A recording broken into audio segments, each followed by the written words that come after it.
Hello, everyone. Welcome back to another edition of the CEA Corporate Esports Association. I am Steadfast, and I am joined today by the one and only BeoMulf. How are you doing? I'm having a wonderful day. It's a Starcraft day. It's a day where Raynor versus Climber are playing, but instead, we get to cast some incredible Starcraft of our own. We have the Corporate Esports Association, the last week of qualifying matches, of placing matches, as next week, the playoffs start. This week, we have MSFT-B versus Google Xpendables, two teams fighting to secure their place in the playoffs. Of course, the top 10 teams qualify for the playoff stages, coupled with the 6 teams that have already qualified and that are just fighting for seeding in the upper part of this bracket setup. So these two at the very bottom sitting at 9 and 10, both teams 1 and 2. And, well, there are two teams below them that do have a chance of maybe not making it out, seeing that 0 and 3. But at the end of this week, we're going to have 2 1 and 3 teams, and we're going to have to see how the tiebreakers do end up, do sort themselves out here. It's going to be rather interesting to see. But without further ado, Steadfast, I think game number 1 is just about ready and loaded up and ready to get on in. Yeah, looks like there was a little bit of confusion with some of the scheduling for some of the players, so it's actually going to be game number 2 that we're getting into in just a moment. But it is, of course, the first game of the broadcast, but we're playing a little bit out of order, of course. The whole goal of it is fun and making sure these teams have an enjoyable experience, and we're going to be working on that. So here we go, without further ado, spawning down in the bottom left position of Jagannatha, representing the Google Xpendables. It is the Zerg player, Stagadish. Going to be going for a 13-12 here. And his opponent in the upper right, in the orange, representing MSFT-B, it's the Vice Admiral. Yes, it is. And, well, he is going to be going for that low ground gateway, of course, ZVP. One of those matchups where you almost always build your buildings on the low ground. If you don't do that, it's probably because you're cannon rushing. And, well, this is no Printf. This is the Vice Admiral. But he is going to be going for a pretty early scout here, and he will see about this early gas and pool, and that's going to be some very important information for him. Going to allow him to start up a wall here at the front, and he's definitely going to want that. He's definitely going to want that to be able to deal with any kind of early aggression that is coming in. Vice Admiral, ooh, he's... Okay, Cybernetics Core going to be coming down. Yeah, we should see that as soon as the gateway finishes up. He's going to check on the gas timing as well. We'll see that. And seeing that gas is being mined, well, that's just going to let him know that something wicked this way comes. Ooh, it's going to be a forge and a second gateway from the Vice Admiral. Very interesting. Okay, there we go. Cybernote. That makes a lot more sense. Yeah, he's going to do what he can to try to cannon this off, make sure he has some solid defense from behind. But this is not just your standard circling flood that we see coming out here from Stagadish. No, as you mentioned, the gas is continuing to be mined, so we should see a Baneling Nest going down sooner rather than later. Oh, no. What? Wow. Okay, I stand corrected. It is a 1 base lair off of a Speedling Flood. Is this a Bly build? This is a crazy build coming in here. Yeah, this could be an Overlord drop build, but that cannon started up so late right there, and that is a big problem. Where are our chronos being spent? I mean, no chrono has been spent on this gateway. Is it in the main base? No, it's not. There is chrono energy that does need to get spent here. We do need to see some things to be able to kill off these Zerglings. Because, yeah, we have a cannon now, but that's the only cannon that will be made. But it looks like the Zerglings, for the moment, they're going to back off. They say, hey, we don't really care. All right, we killed your forge. We've scared you away. We killed one of your probes. We killed your scouting probe. And now, yeah, we're going to have to see where things do go. You have the one Overlord sitting there on that high ground spot. That's actually not a true high ground position, funnily enough. But the lair is just about done, and we're going to see some... Yeah, I think you're right. I think we're just mostly going to see some Overlord. Oh, no. It's going to be a Nidus network coming down here. That is something else. And it's going to be a 2 Queen Nidus as well. So Queen Nidus against a Stargate follow-up here, which is pretty good. Or that's a pretty good response. And it should be pointed out, you know, Vice Admiral has been doing a great job of making this hold, right? He's made sure that the front of his base has not died. A-okay. He does not have a natural down, right? This is still a 1 base Protoss against a 1 base Zerg. Protoss just has a lot more surface area that he needs to defend. Yeah. All of his tech is in his natural. All his mining is in his... And there we do have the Nidus going down, absolutely unscouted from our orange Protoss player. Yeah, and this is so problematic right now. Vice Admiral just barely missing it, and that Nidus is going to get up, and a ton of Speedlings are going to flood on out of it, and I just don't know what can be done right now. The probes are pulled quickly, but there's nowhere for them to mine at the natural. And we got a little of the... Yeah, that is a good descriptor right there for what's going on. Void Ray does pop out, but as you said, there's 2 queens here. Yeah, the 2 queens are going to be absolutely able to deal with this Void Ray. The main base is going down so quickly with all these Zerglings. And yeah, Vice Admiral, he doesn't have enough money to build another base. This is all he's ever going to have in this game. Yeah, he was literally 2 minerals away from being able to afford a Nexus. And he would have been in a horribly behind position, but it would have been theoretically playable. Now, though, not a chance. Not a chance. He's going to have to break out of his own main base and try and win the game with probes and a Void Ray. Oh, now that's a nice little Citizen's Arrest right there. And that actually may give the Void Ray a little bit of punch on the other side of the map, but he needs to go right this moment. And he actually needs to kill off a few probes in order to unsupply block himself so he can build that second Void Ray. But here's the thing. On top of that, he can't say, oh yes, he needs to move across the map right now and make that killing move. He can't do that. He's got that gateway he's got to go through first, and it's pretty much only the Void Ray that can hit at things. And, well, I guess there's an Adept there, but Adepts do not kill buildings any way, shape, or form fast at all. So, yes, Vice Admiral maybe had that opportunity to move across the map to kill, with all the Queens Den, get something done. But I know there is at least 1 Spore Crawler. Okay, there's 1 Spore Crawler on the map, 1 Queen on the map.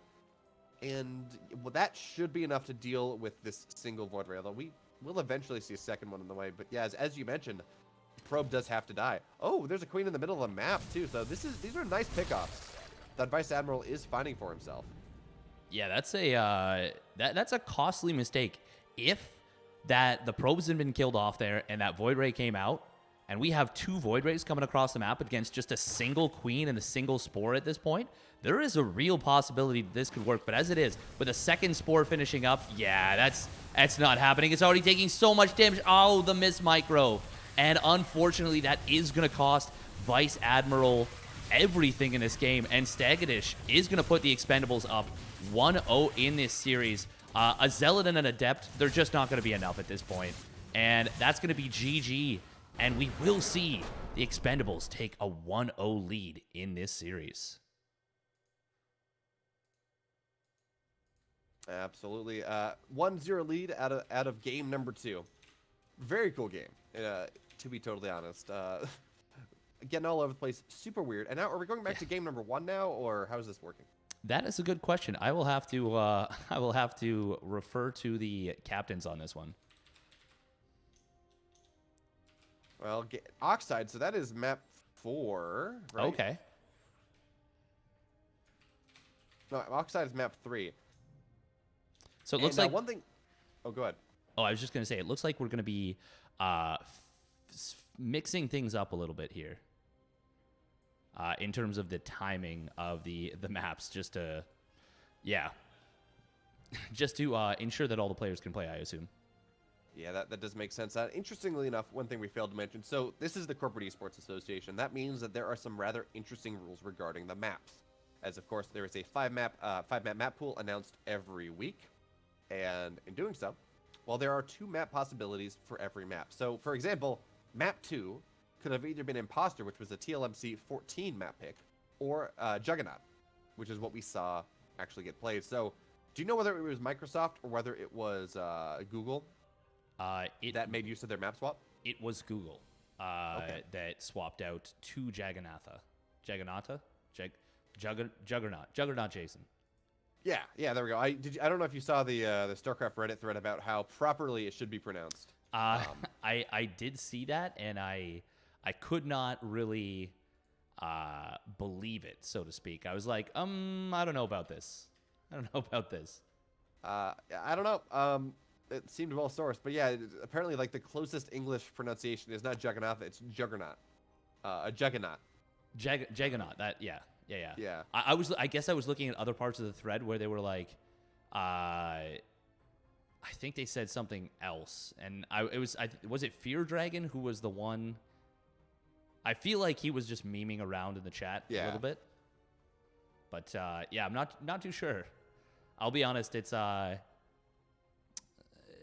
as much as I love the etymology of words, it can get a little bit convoluted sometimes, to say the least. Yeah, no, absolutely.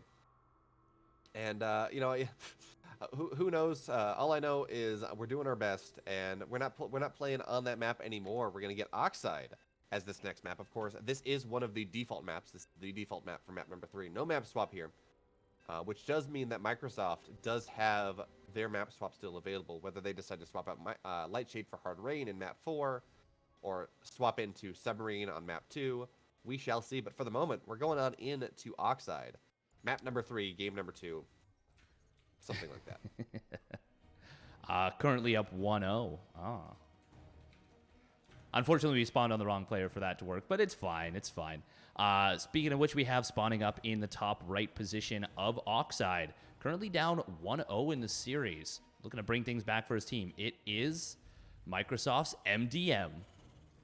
Looks like he's missing the A. And his opponent in the bottom left, looking to take his team back to even, pushes further into this best of 5 in the red. It's Quirked Kirk. That's a tongue twister. Yeah, it really is. Quirked Kirk, by the way, cutting probes a little bit here to get a very quick gateway. And are we going to see a Void Ray rush? Ooh, I'm feeling that. We'll see if he starts up. Oh, there it is. This is Second. yeah. Yep, second super quick gas. Yeah, we saw that pylon. We saw that 12 pylon go down. Super early gateway. All of these things. And yeah, we're gonna see some Void Rays here. So Steadfast, I got a question for you. How many Void Rays could a Quirked Kirk if a Quirk could Quirk Void Rays? A quirked Kirk could twerk 3 Void Rays if Quirked Kirk could quirk Kirks and twerk. If Void Rays could twerk, that would work a lot better. Yeah, but you see them dance back and forth. They get into shield battery range. They get out of shield battery range. They get in. They get out. They waggle back and forth. Does that count, right? That's very clearly the Void Ray version of a twerk. It's a little jiggle. It's a little dance. And it does look like MDM here. He has scouted this entirety of the main base. He probably knows that something is wrong.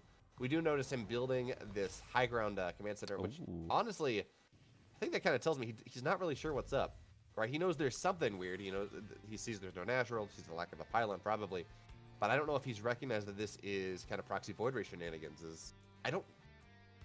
The builds that I see that hold this the most successfully, they don't get it they don't get a natural at all. They just get a double factory, double cyclone, and they go from there. But he does see everything now, as the chat in game does point out. He does see the fact that there is a Void Ray here. He sees the shield batteries going up, so he should have all the information that he needs to make sure that he is able to defend this. And he's gonna bunker rush it. I don't think that's the play right now without Marines or a Cyclone on the map. That's not gonna help you at all. You're not gonna be able to shoot up at that Void Ray. You know what? This might be what people call a dummy target, right? Or an idiot attractor. Yeah. Where you say, "Hi." Yeah, that's what it's called. Right. There we go. Where the Void Ray is going to spend this extra time killing this bunker, killing this, killing the Reaper, doing all this instead of moving across the map and actually doing what it wants to do. So in this case, I mean, look, there are 2 pylons here. No worries whatsoever. But this provides MDM with the time to see, okay, this is the follow-up. There are 2 gates here. This is a 3-gate. We're going to see a 3-gate follow-up to these Void Rays. It's not going to be just pump Void Rays do all that. And more importantly, the Void Ray, well, MDM has been given so much time to get what he wants to get done. We have Widow Mines here. We have a bunker. These Void Rays, they're just not going to hit the timing that they oh so desire. But interestingly enough, we see no Cyclone tech here whatsoever. Yeah, he just built a missile turret as if that was going to be enough to hold this. Yeah, and he didn't even put it at the front, so his Marine production was late. He just missed a lot of stuff, and now these Marines are going to get caught. He's going to lose a second one will get away. Oh, this Widow Mine is barely going to be able to burrow, and that means it will get the shot off, but it's not enough to kill, just enough to take down the shields and, do a bit of hull damage, but you need something that actually shoots. And this turret, this Widow Mine, they're not in the right place right now. Absolutely, and Yes. Oh, sorry. Go on. It's not even like our. Oh man, that survived. Say it's not even like we see a bunch of Marines coming out here as well. That was just a Reaper that finished. So there is going to be no anti-air here for the entirety of this game. MDM, he made a great move with that bunker early on. The idiot attractor did work, but at a certain point, it doesn't really matter. If you cannot shoot up in the void rays, they are dominant. Those adepts. And that was actually, if those two adepts had not shaded into the middle of those SEVs, it would have been a perfect game in terms of resources lost. And MDM, at the end of the day, kind of gathering himself and will GG out there. And that is going to put the Xpendables up 2-0 in the series. Absolutely. You know, I think what's happened here is our players realized that we were maybe a little bit behind schedule. You know, broadcast started 15 minutes late as time zones got swapped or whatever. But hey, you know what? We're going to be nice to our broadcasters here. We're going to make sure they stay on schedule for the rest of the day, for the rest of whatever they have to do. We're going to have 2 really quick games. Yeah, and do Proxy Void Rays. We're going to do a Queenling Nidus. And we're going to go on to game 3 just like that. Yeah, and Microsoft B is reeling a little bit right now. They're in some trouble. Looks like we are going to be going into Lightshade here. So I think we're actually going to go straight up to the 4th match.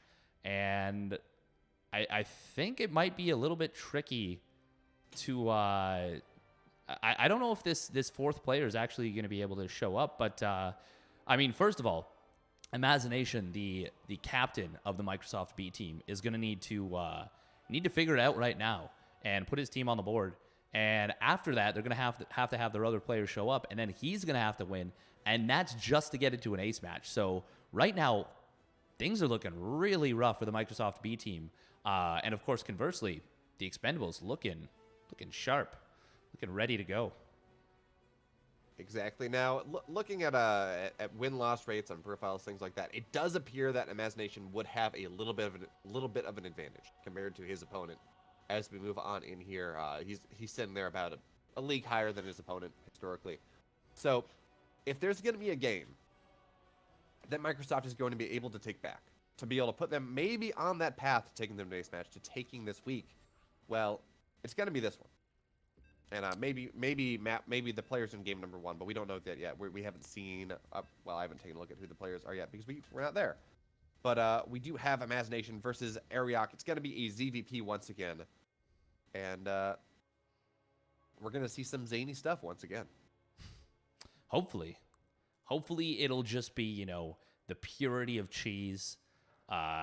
Just start to finish, we just see absolute bonkers stuff from both players. That is the dream, my friend. All right, and here we go. Getting into map number 4, game number 3, spawning down in the bottom right position, needing to stem the bleeding. It is the Blue Protoss player from Microsoft B. Give it up for Imagination.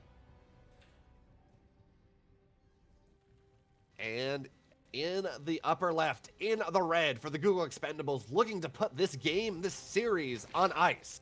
In the red, he's the Zerg player. He's Ariok. Is that Ariok? Is it Ariok? Is it Arioch? Arioch. I would say Ariok. That would be my guess. We just talked about it a little bit with pronunciations. They're always so bizarre. But I feel like it's probably Ariok. You know, we can always ask in the post-game interview if we have the chance. Looks like not going to be seeing any crazy fast 13, 12, 1 base Ling Queen Nidus all-ins. We're going to see something a little bit more quote unquote normal. Yeah, and that, you know, that's I don't know if I can even consider that surprising because of course this is Lightshade. It is one of these smaller maps in the pool, so it's wide open for things like a roach, like a 19 roachling or 19 drone roachling all-in, something like that.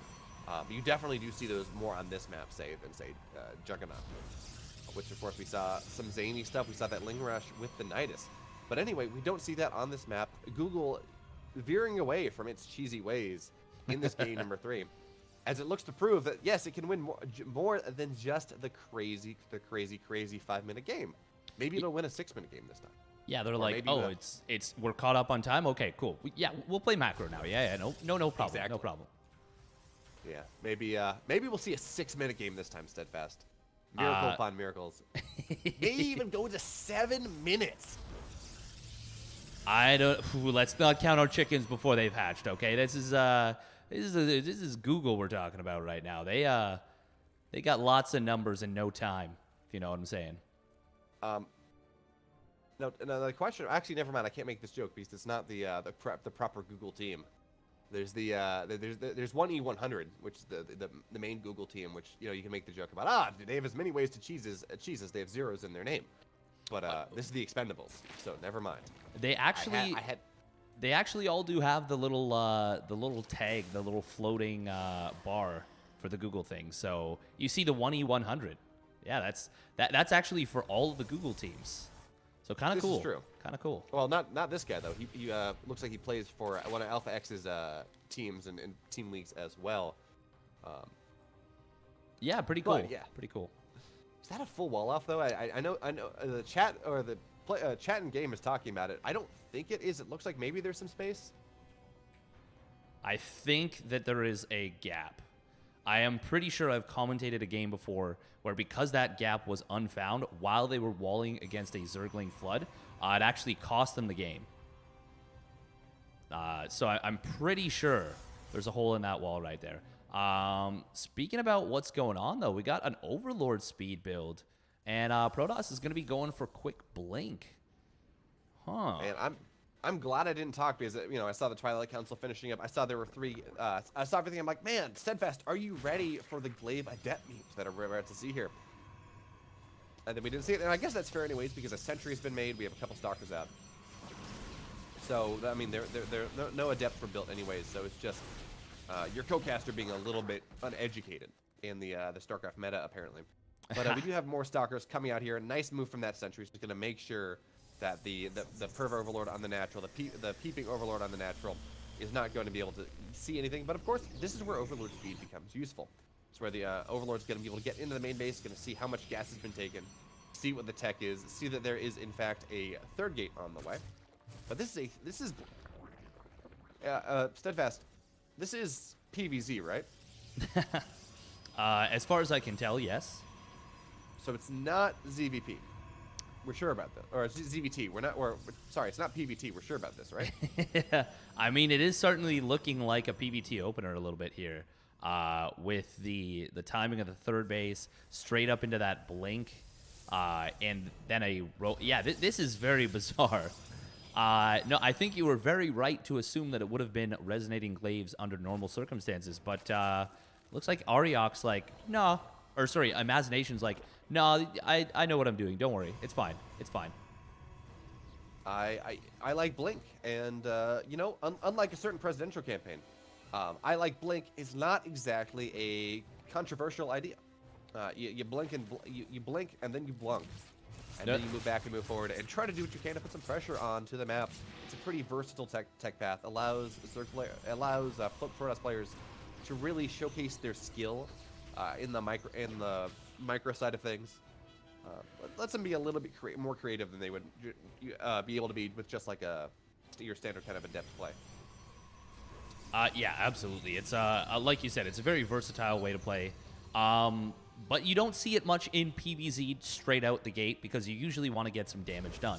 And, no damage has been done, and that's why Ariok is quite far ahead in supply right now. We do see a robotics bay coming down as well as that forge.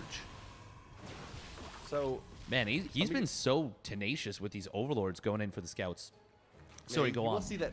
No, I would say we will see that second robo going down as well. So, yeah, I'm like, oh, okay, it's gonna be Blink Stalker Colossus, right? That's a kind of a standard PvZ thing. We do see some sentries up, but no, I think we're gonna see Blink Stalker Disruptor like you would see in a PvP matchup, which is again interesting, different. Oh wait, never mind. We have Extended Thermal Lance on the way. Ah. But with double, can you afford two Colossus on double Colossus on 3 bases? Oh yeah, absolutely. You might have to cut gateway production a tiny bit, but yeah, you can definitely do that. Now, you probably want to wait till you get your gases up and you're a little bit closer to fully saturated. But you definitely don't want to go straight into a Templar Archives, I don't think. I think you want to get oh wow, double forge. Okay, yeah. Yeah, this is starting to get to the point where it's like maybe you don't have enough money for all of this.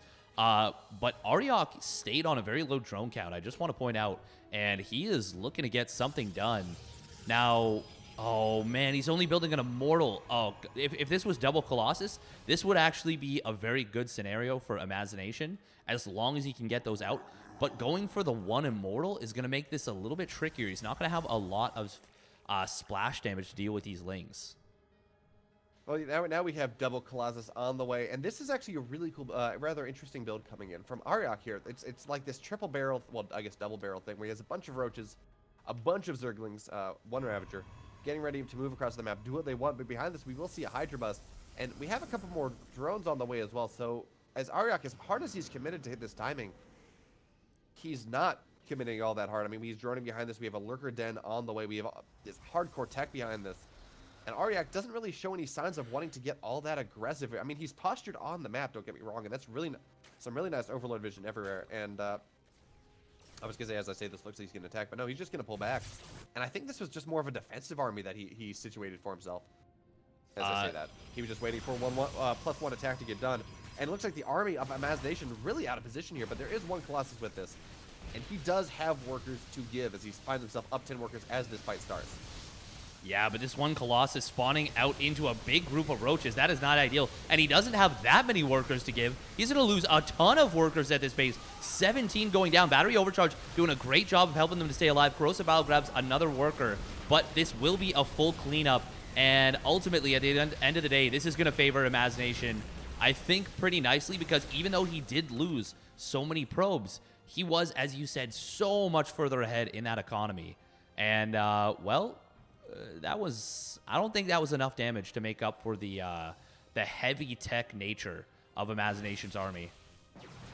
Yeah, no, absolutely. As you were saying, he doesn't have that much probes to give, but actually he has that exact amount of probes. As this attack at the end of the day, it just meant that Imagination was sitting on an equal work count with his opponent after the attack. So it all works out. Now we do have him moving across the map. Does he have a Warp Prism with this? He does not. So any sort of reinforcements that he wants, well, they're going to have to move across the map rather slowly, which means this Zergling counterattack can do some tremendous damage here for Aryok. Not the Hydras, though. They don't want to get caught up in the middle of the map. So it looks like the third base is going to be under trouble. That's a really good photon cannon position there. Those Zerglings are going to take forever and a day to be able to kill that off, if they're even able to. Oh, God, these Hydras are so lost. Hello? Okay. Yeah, like you said, that was an amazing photon cannon position. 12 kills on that bad boy. And the shield battery just acting like that big bro, just keeping him safe. And he's like just such a beautiful pairing between those two, getting so much value. Absolutely. A nice warm hug from the Daylom. As Aryok, he's looking for some way to get back into this, sitting only at 68 workers. We do have a couple Lurkers on the way. And by a couple, I mean one. Unfortunately, Lurkers are not all that great until you get into on Hive Tech, until you have Lurker range, until you have Burrow speed. All these wonderful things that our Zerg player, he's just really not going to have in this game, most likely. Yeah, and speaking of things that have and have not, right now the Zerg is a little bit have not in terms of tech, and the Protoss is very much have. Colossus, now Storm is done. +2 attack about to finish up. There's the one Storm hitting right on the center of those units. And, well, that is a really, really nice fight for Imagination. He is a little bit worried. He doesn't have a ton of actual meat to this army. And as you said before, a Warp Prism is lacking. Man, look at what Imagination is doing right now, though. He's adding on a bunch more gateways and 3 Stargates. This is too much on 4 bases, I think. I think you want another base at this point. Yeah, I think so too. I mean, look, you're sitting there up 30 army supply, 10 workers, absolutely in position where you can take another base there. But yeah, Steadfast, I heard you liked greedy Protosses.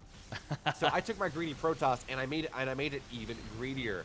As Imagination, he's going to move in, run by on the right-hand side, doing a great job. Probably going to kill that base, to be totally honest. I don't see anything moving over to defend it. And the Colossi, by themselves, these are +2 Colossus. They are just going to shred everything on the ground. The Lurkers, They don't even matter. Colossus outranged them, and now the Colossus, the ground force moving in on the left-hand side as that 5th base of Ariok does go down as well. 4th base is going to die, and now we have a 3-base Zerg against a 4-base Protoss with eventual carrier tech, but he doesn't even need it. He does not need that transition in the slightest. We just have a bunch of Colossi. The lasers, they're shooting everywhere in Imagination. He is seconds, and there we have it. He's going to take the first map from MSFT-B and keep his team in the series. Yeah, that was a big turnaround right there for the MSFT-B team. Really able to get themselves a little bit of momentum.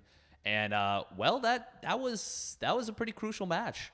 Now, we do have hopefully the one player does show up, because that would be a shame to have some kind of a walkover situation. We really, really hope that doesn't happen. But yeah, really great performance right there from Imagination. And that one Colossus at the end, 23 kills, representing the Daylom, as you said, very well. Or I guess, what would that be? Would that be the Purifiers? Were the Colossus only from the Purifiers, or were they from the Daylom as well? No, because remember, I don't think we saw Purifiers as a thing until Legacy of the Void, and Colossi were there in in Wings of Liberty. Yeah. I know that they were ancient. Yeah, I know that they were ancient players, or ancient weapons. Ancient weapons. Yeah. That were kind of sealed away, canonically speaking. So it looks like we're actually going to play a potential match here. We're going to play the ace match in case the one player shows up. I mean, cool. Okay. As long as the teams are okay with it, that's no skin off my back. I'm totally cool with that. I know if I were playing, I would be like, hey, rabble. But, as long as they're cool with it, that's great. That's fantastic. Yeah, absolutely. I'm all for that. We get to see more games, players more get to play. But yeah, no, I get where you're coming from. I've run teams before. I've captained team leagues, and absolutely, you're like, no, come on, just it's a walkover. We won. Like, come on, let's go. Yeah, exactly. Yeah, but now we're just. Oh, sorry, go on. No, No. all good. See, now we're just sitting here waiting for figure out who that ace player for Google is going to be. I gotta assume Imagination's going to be the ace for Microsoft. Yeah, I can't imagine it would be anyone else. The other question is, if Google does lose this one, will they even play the first match if he does show up? I wonder. I mean, if Microsoft loses? Yeah. I mean, I would imagine they would do it for kind of bookkeeping, but seeding and yeah. It doesn't matter because I believe it. So, what it's win loss and then it's head to head. And then is it map wins? Do you remember how the tiebreaker works? There's so many tiebreakers that I'm trying to keep track of across different leagues that I can't recall at this moment. I think map wins would be pretty far down there though. Yeah. And it would be now. It would have a little bit more weight because the season kind of quote unquote soft reset as they seeded the teams into the different divisions, Challenger, Constellation, Challenger, and Placement. And of course, this is a Challenger map, so this is the middle one, in which all teams in this one were pretty much vying for a playoff spot. And it does seem like these two teams are going to be able to, as you mentioned, get through regardless. But it was a little bit complicated with the math on how it would have worked out. Yep. Sorry, just weird sound coming out of the main part of my house. Yeah. So I guess that's the washing machine being very angry, making my. Excuse me, it's making my entire office shake. But anyway, yeah, so looking at this, so when you were talking about things, I don't know. I'm sorry, actually, okay, we're all good. Never mind. I was like, this is getting to a point where I need to go check out this. But anyway, yeah, so there is a chance that this tiebreaker will matter, as one of the teams in the bottom slot They're both 0-3, so one of these teams will be 1-3, and whoever wins this matchup or lose this matchup will also be 1-3. And so what that means is that, well, depending on how tiebreakers work here, there is a chance that one of these teams that have been bottom bracket all season, by dint of just playing the other defeated team, will be able to squeak in over one of these teams here. Because so tiebreakers, they go by. Do I have a? Okay, never mind. I don't have a. Just making sure I didn't have a lobby to look at. Because after that, it goes by opponent's match win percentage. Oh. Which is interesting. So then, yeah, we definitely should end up playing that first match to see, regardless of who wins, to see if it's a 3-1 or a 3-2. Yeah. Well, no, it's opponent's match win percentage, not map win percentage. Oh, match win percentage. Okay. So it's, you know, if you win 1-3, but the three of the teams you played are all at the top, you have a better tiebreaker than if you played a bunch of people. Oh, opponents. Okay, so strength of schedule type thing. Yes. Oh, okay. Oh, that's very interesting. And after that, it's game win percentage of your team. So like if you're 3-1, you're 3-0 one of them, and you 0-3 the rest versus 2-3. So how that sequels out, and then this I don't even know how you calculate it. And it's opponent's match win percentage is the fourth tiebreaker. Opponent. Oh my god, that gets so convoluted. So man, everyone you played, how good was the strength of schedule of your strength of schedule? Yes, yeah. I mean that makes sense to me. It's just so complicated to do the math on that. That is. Oh man, that sounds like something for the collegiate league to figure out. Go back to university for that one. Exactly. Well, you know, luckily enough, we got some real smart cookies in this league. A bunch of people from Google, from Microsoft, from Shopify, from Red Hat, from all these different tech companies. I'm pretty sure they can figure out that they can write some script that'll calculate it just like that, scrape all the data off if Gilded does have some sort of. Never looked. I don't know if Gilded has an API or not. I believe so. Actually, I'm not sure. It's pretty new. So not 100%. But obviously, as a part of the CEA, we do want to give a big thanks, big shout out to Gilded.gg and Shopify for sponsoring this league. Of course, it is super dupes, super awesome, and we're very, very appreciative of that. And well, without further ado, we're getting into the ace match / a very weird scenario. We'll explain a little bit more as we get into it, but here we go. Spawning up in the top left position of Death Aura, it is representing the Microsoft B team. Give it up for Vice Admiral.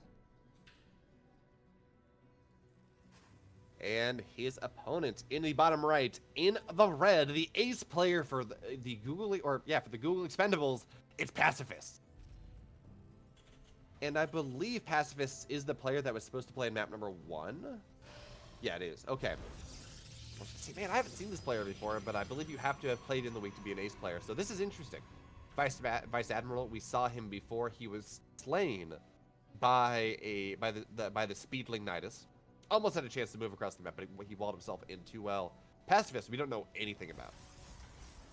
Yeah, so this is a really weird scenario for Pacifists, where he has the chance to technically win it for his team twice, potentially. You know, if he wins here, of course, it guarantees the team at least a 3-2. But then he can theoretically then bump, if he were 2-0, he could then bump that record up to a 3-1, which is a really, actually, I guess it would be a 3-0 at that point. Yeah, no, it would become a 3-0 because the fourth map would not come into effect. So this is actually a very, that first map is really important. Yeah, this is weird. Yeah, so I'm not sure. Is that how that works? Would we just have the maps be invalidated? Well, that's how it would work in any normal league, right? I assume that's how it would work. I would assume, yeah, that's what would make sense. But this is a weird situation. This is not a situation I generally see. Generally, if the players don't show up, it's just a walkover, right? That's how most of the team leagues I've had work out. But yeah, no, that is a fast Stargate. Yeah, it really is. However, it is a scouted one, and Vice Admiral with no natural. It's a proxy Void Ray, except it's not proxy.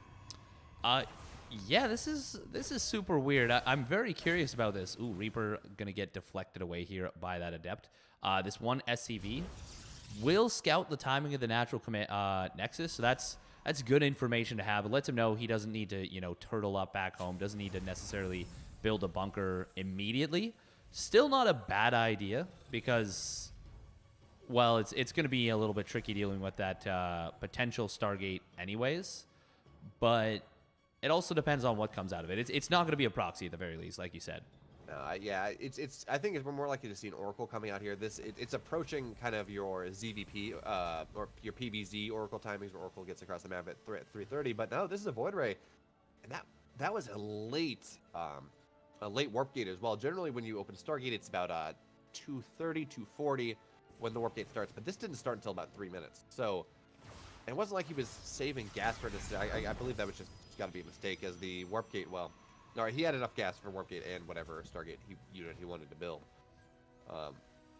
Yeah, I think you're right about that. I think that was just an oversight as much as anything. Yeah, I was about to get super excited. I'm like, man, is he gonna drop a second Stargate here and just not build any sort of gateway? Build any sort of gateway units? I mean, it can happen. The Florencio style.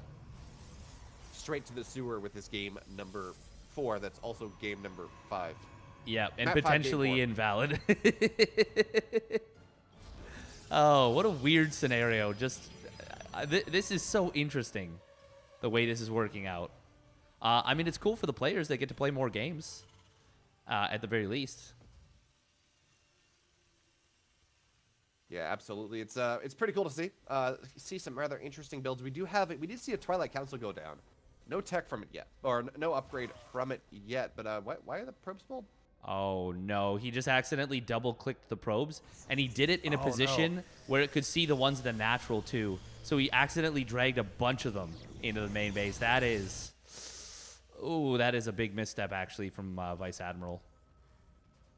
Yeah, it looks like Vice Admiral's showing a little bit of nerves in this ace match that may not even matter.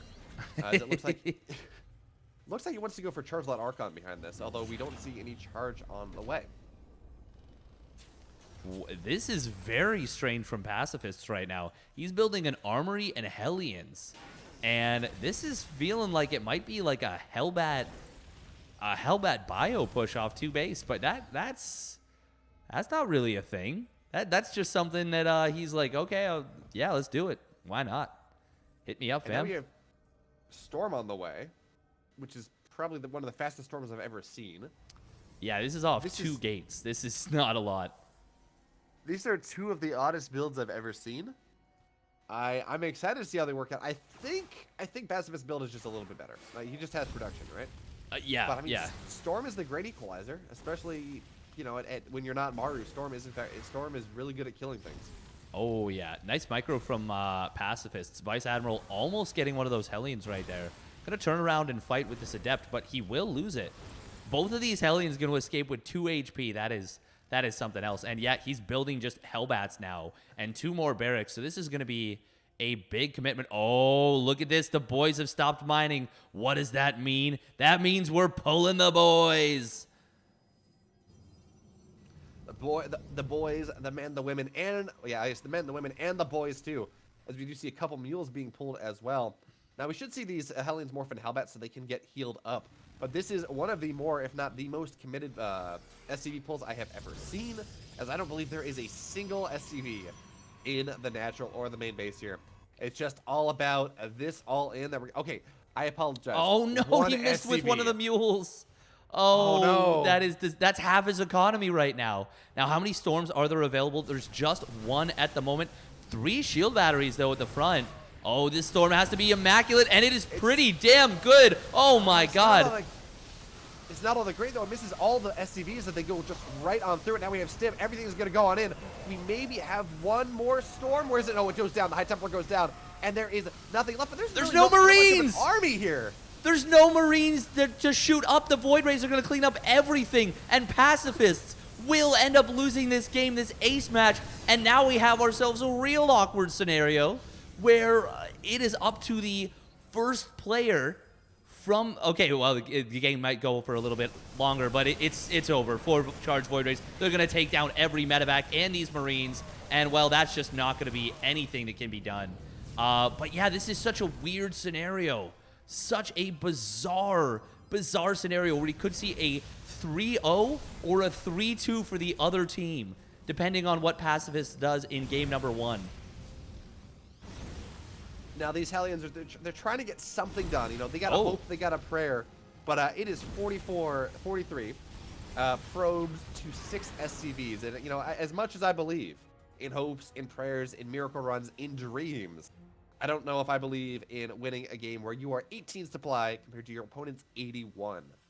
Yeah, and these are +1 Void Ray, about to be +1 shields Void Rays at this point. There's the same number of Marines as Void Rays, except not anymore. Now there's no Marines, and GG is going to get called. Vice Admiral will win the theoretical ace match for his team. What a bizarre turn of events, but the CEA is full of fun, weird stuff, and I gotta say, I'm loving it.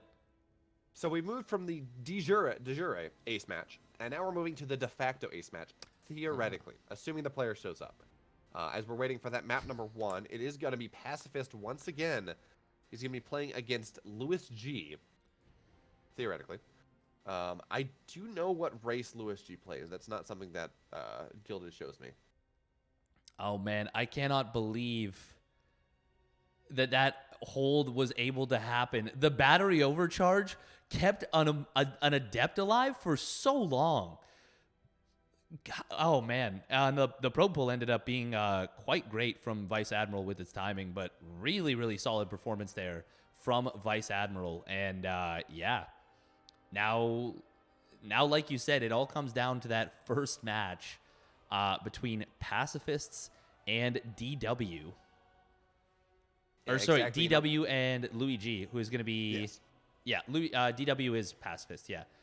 So Louis G and Pacifists.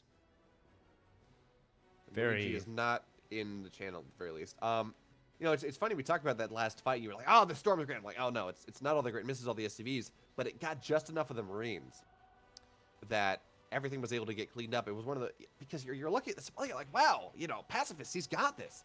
All of it, SCVs, they're able to hug everything to death. Everything on the ground is dying. Marines are there on top. There's the meat shield, but... You know, the Hellbats aren't dying. But, yeah, when you just don't have anything to shoot up, I had lost track of just how many Void Rays there were. And, you know, Void Rays, they're good units, or so someone has told me. Yeah,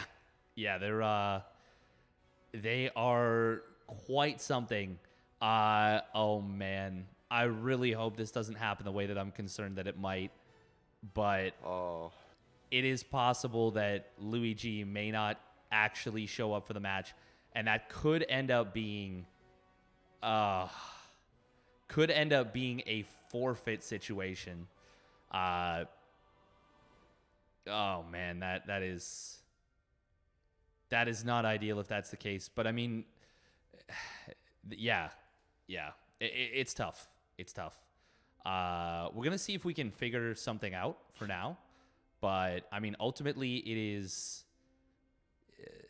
totally okay for the Google Expendables team to be like, yeah, we want to claim the forfeit. That's totally reasonable from them. You can't get mad at that. Yeah. So it looks like Google is down to see if they can swap. Which is, you know, they're saying, we don't want to forfeit here. And as a caster, it's, you know, casting this, I tend to agree. But, you know, good sportsmanship on them, especially with how winning this match secures them a spot in top 10 in playoffs. Losing this match puts them in danger. That's some pretty great sportsmanship coming from this Google team. Yeah. Wanting to make sure that the games actually get played instead of taking that advantage, saying, yeah, we're moving on to the playoffs. It's A-okay. So big props to them.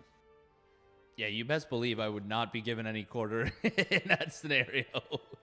I would absolutely be taking the forfeit loss. So really, yeah, stellar sportsmanship here from the Google Expendables. And I mean, maybe Pacifists, he's a little bit hungry. Maybe he's like, oh, I'm not happy with how that one went. I want to erase that and I want to erase it on my terms by winning game number 1. I want to make it so this never even happened. Yeah, absolutely. And I mean, I think that's a fair assumption. That game 1, if we didn't have our Protoss player going for a 5-minute storm, I think that all in works. Like against almost any other tech path, it works. But with that storm just able to get rid of most of the Marines there, it died. So yeah, Pacifist. I didn't hate the build order. It just was one of those things where 2 players are doing some of the weirdest builds imaginable, and when you see how they match up to each other, well, I guess one weird build triumphs over another. But I gotta say, Steadfast, I was correct in one thing. The game went over 8 minutes, or it went over 6 minutes. Yes, it did. Not by much, but it did ultimately go over that. I don't think we did have one of the maps. Okay, no. So, sorry, yeah. Game number 4 did go to 12 minutes and 22 seconds. Shave a couple off because, you always leave a couple seconds later. But only one of the maps went above the 10-minute mark. And that is... That's something else. Imagine saying that to someone who had just popped out of Heart of the Swarm. Imagine that. Just imagine telling someone who just finished watching Mana and Firecake fight with Swarm Hosts and Colossus for, what? 3 hours? 3 hours? Yeah. Imagine telling that to someone and then they're like, oh man, yeah, we played like a best of 5 clan war and the longest game was 12 and a half minutes. And you'd be like, excuse you? You'd be like, yeah, no, it was pretty cool. And they're like, oh, so it was a 3-0. And it's like, no, it went to the ace match. It's like, yeah, they were just good, quick games. And it's like, oh, okay, so like they like proxy 2 racks every game. And you're like, nah. I mean, they cheesed, but it wasn't like that. And you're just like, okay, and just watch them hyperventilate and just lose their mind. You also got to remember that in Heart of the Swarm, each second was like 0.6 seconds. So, or it was something like 0.6, 0.8 seconds of game time. So our 10-minute game was their 12-minute game. So not only do you have the real-time difference there. Yeah. So that'd be like all of our, if saying, oh, every game was done in 10 minutes. Not to mention the 6-worker start instead of the 12-worker start. That cuts out about 2 to 3 minutes of the early game, which I still wish that the worker count was a little bit lower. I wish it was like 8 or 9. 8 or 9 would be, I think, a lot more ideal. Just because when the worker count is that low, it really does create like, when it's that high. It kind of cuts out the early game and a lot of very interesting decisions. So, like, now I think, like, Brood War's kind of different because the mining's all different anyways. It's completely different. But there's a lot of builds that took place in the early game of, Wings of Liberty, Legacy of the Void, Wings of Liberty and Heart of the Swarm. They were really interesting. Like, there was a build where you could go for an 8-8-8. As Terran. So you would build an 8 supply depot, 8 proxy barracks, and 8 gas. And you would micro 1 Reaper off 1 barracks, and it was such a hugely committed all-in. But it was a very interesting, cool little skill check, and it was a neat way for players to kind of flex. Now, I think in this current situation, it would be a little bit prohibitive, but I think the fact that kind of stuff existed was really cool. Really cool. I miss it. Yeah, no, absolutely. Wait. And it's interesting. Or sorry. So you're telling, I was reading chat, making sure we see what's abreast of things. You're telling me that you want to return to the days where building 6 spawning pools was the appropriate build order in ZVZ for the most part? That is exactly what I'm saying. I'm saying the 6 pool is the optimal play. And if you don't agree with that, you just don't know what you're. Yeah, you just don't know what you're on about. I do miss the memes. Action Jesus. Action knock, Jesus. Knock. Yeah. Who's there? 6 Zerglings at your door.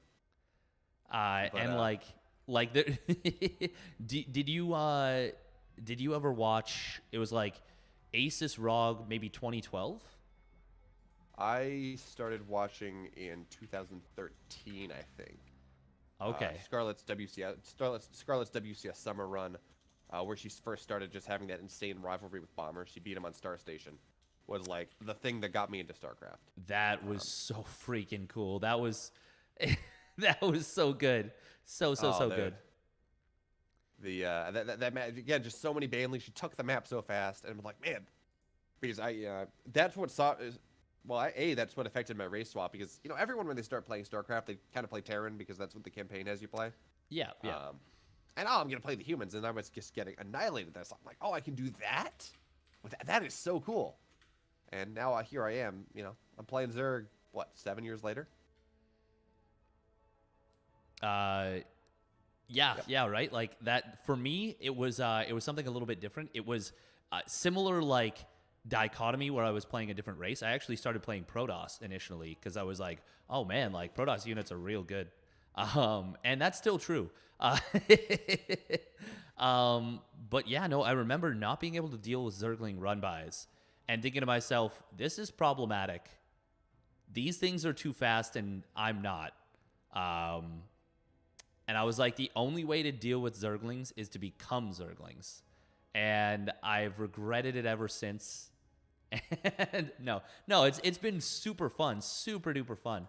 But it has been, it is one of those things where I'm like, man, I really wish I played all three races at like a competent level. Like, I respect Pig and, still similarly, Beastie Cutie so much for what they're able to do. And it's really cool to me that they're able to play the game at such a high level with all three races. So you heard it here first, folks. Steadfast is going to be the next Flash. For those of you that are not aware, Flash, of course, has transitioned his Brood War career from winning the game as Terran to making it a little bit more fair and playing all three races at a competitive level. I mean, man, if you can just decide to swap like that and make it to the round of 4 of one of the more competitive Brood War tournaments that we've had, yeah, that's not even fair. Oh yeah, no, the way Flash plays Brood War is not fair. It's super funny, and I think it's really weird. He's fortunate that his worst matchup is ZVZ because he is now there's been some very weird situations where you can get some really interesting build order wins in ZVZ by knowing that your opponent is Zerg and knowing that you're not, or them not knowing that you are. And yeah. And I guess that makes up, man, because I know the mechanics, say in StarCraft, or StarCraft 2, the mechanics of the different races are different enough that playing one race, even just mechanically, not even from a, hey, how do I, tactics and build orders and all that, doing that, the mechanics are so different that it does feel different to play every race. And I do know that, like, okay, workers mine differently, but I believe the mechanics are more similar in Brood War than they are in StarCraft 2. Am I correct in that, or is that just way off base? A little bit, but we can get into why that's true a little bit more. But for now, we'll introduce our players spawning down in the bottom left position of Blackburn. A very interesting map here. It is the Blue Terran player filling in for his compatriot that didn't show up. It is Microsoft B's MDM. And in the bottom right, in the red, there we go. Where are the Reaper Cliffs on this map? In the red, he's the Red Terran player representing Google. He's pacifists. And this... Oh, sorry. Go ahead. I was just going to say, look at what we see already coming down from the Red Terran player pacifist. He is going real funky with his double proxy barracks. Oh, God, he just missed the SCV. As they're sitting there chatting, you know it's a problem. You know one player is about to do something cheesy about something cheeky when they're chatting as the game starts. That is, pay no attention to the man behind the curtain. I'm doing nothing crazy, nothing zany whatsoever. But yeah, we have that. Which MDM will scout. I lost track of who was proxying for a second. MDM will scout. He will see that there is no barracks in the natural of Pacifist. He sees the guest. It's like, ah, I know what you're up to. As there is a citizen's arrest, the SCV should be able to escape. And now this SCV will find the other one. Oh, the SCV died. Steadfast, of course. Oh. We have a proxy marauder setup coming here. And yeah, okay, so I guess that, yeah, I was gonna say, yeah, that's a TVT, a TVP build. Oh, that one SCV getting very low will get taken down, and that is, well, that's a little bit annoying. That delays the bunker for just a moment, but the return kill will come down. MDM is actually behind in workers at this very moment. Going to be building a factory, and, well, the good thing for MDM is that only one of those supply depots is at the front. So he's actually only got one of them at threat of being taken down at the moment, and he's already replacing it prematurely. That is really, really smart from the Green Terran player. Well, he's also supply blocked here anyway, so he's going to have to add an extra one on top of that to make supply block. There we go. Interestingly enough, this is double Marauder, or this is double Proxy Marauder. Generally, you only see one, which is rather interesting. But okay, the first Marauder will try to run through, and through some attempt at Nifty Micro, will just die. A little bit of an, oh no, that one Reaper. Oh God, there's two SCVs in the bunker. SCVs, what are you doing? You just murdered that Reaper. Oh God. Very sus SCVs, very sus. And that was really unfortunate, losing that Reaper. Not the end of the world, but that's a lot of the potential firepower gone for MDM. Yeah, but now we have more Marines in here, so we will have a full bunker in a second, and I'm not sure that, well, what is it? Three Marauders can probably do it, but I was going to say, yeah, one Marauder cannot walk past that bunker rather easily. I wouldn't even mind seeing a full wall go down here. You can see MDM, of course, do some sort of partial build to make sure he gets his money back. But, yeah, we have a full bunker here. Second one on the way. Now, with the Marauders, they're going up. The first one will go down. Shoot sweet, just like that. Now, this, of course, the second bunker will be delayed for a moment. Looks like an SCV did go down. But trading one Marauder for one SCV as the bunkers do continue to get built, Marines do continue to be made, I don't think the Pacifist really has any legs in this strategy as the game goes on. Now, he did build a factory, and I don't believe he has a tank. Yeah, he built a tech lab, but has no tank. And it looks like he's going to have to transition out of this. And we do have the double bunkers here, and we have a tank on the high ground as well. Good luck getting up there for Pacifist. He's going to try, but I don't know how successful it will be. This is nice, though. We do see the barracks is going to float up a little high ground. So the supply depot is going to get taken down. Now, this Marine should just die. There we go. Yeah, this is a little bit unfortunate right here because he preempted the supply block. Oh, wow, that command center finished up at the exact perfect moment for MDM to not be supply blocked, even the slightest. But he... Well, that worked out. The command center finished, and he didn't get supply blocked. That's all that there is to it. It's not luck, Steadfast. It is absolute skill. It is preparation, sheer 100% power of will. Oh, that tank. Oh, God. He just barely gets away from the second shot that could have potentially killed two Marauders right there. Very interesting what we're seeing. We are going to see this tank come across the map here for Pacifist. It's going to oh, my God. Look. It's like molasses. God, let me through. Yeah, we didn't want a high ground siege anyways. We just want to make it life as difficult as possible for our red Terran player. You know what I wouldn't even mind? This command center is done, right? Oh, okay, he's going to try to take the natural. I was going to say, man, there is a middle map. There's a middle position that's hard to get to. And yes, it's a slow zone. But I don't think Pacifist would ever think to look there. And he could absolutely get something done with it. This is a problematic siege position for MDM. Oh, that tank a little bit late to re-siege, but the tank not being retarget fired, and that means that MDM is going to take out the tank of Pacifists. Oh, man, very, very nice for the Green Terran player. These Marauders are going to try and break through, but they're not going to be able to do it. That was a very, very costly exchange. Oh, my God. That was really, really great for MDM right here. Now he's going to be able to secure his natural and kill off one of these barracks. No, he's going to go right across the map, and there's not much at home. Yeah, I was going to say, I do like that play. He knows that the majority of his opponents, well, everything has been built on the other side of the map. And when you build your base in your opponent's base, suddenly your base is not your base. It's so much harder to defend. And this is going to be mech behind this from our red Terran player, which is a pretty cool idea, theoretically, but it doesn't really matter as the 8 Marines, they're going to drop on into the main base. SCVs will be forced to get pulled down to the natural, which of course has completed by now. But now they're just going to be pulled. The tank is going to do what it can to siege up, and now we're going to have the Marines get dropped right on top of this tank. Is going to die ASAP, and sure, there's a citizen's arrest. But there we go. The tank does go down, and now we're just going to have the Marines boost out of there. 2 workers do go down. This is actually not getting nearly as much damage as I thought it would. Now, there it is. Okay, there's the damage. Oh, it's now, getting... Yeah, it might just end the game, to be honest. It's actually going to get everything done. SCVs are going to be trying to be pulled. Viking will land, and it is going to be repaired up. It's going to be very close. No, it will survive. That is a nice little bit right there. But this has already been so much damage. 15 workers ahead for MDM right now, and 23 army supply. This is devastating right now for the red Terran player. But no stim has started up for MDM, so that's a bit of a problem.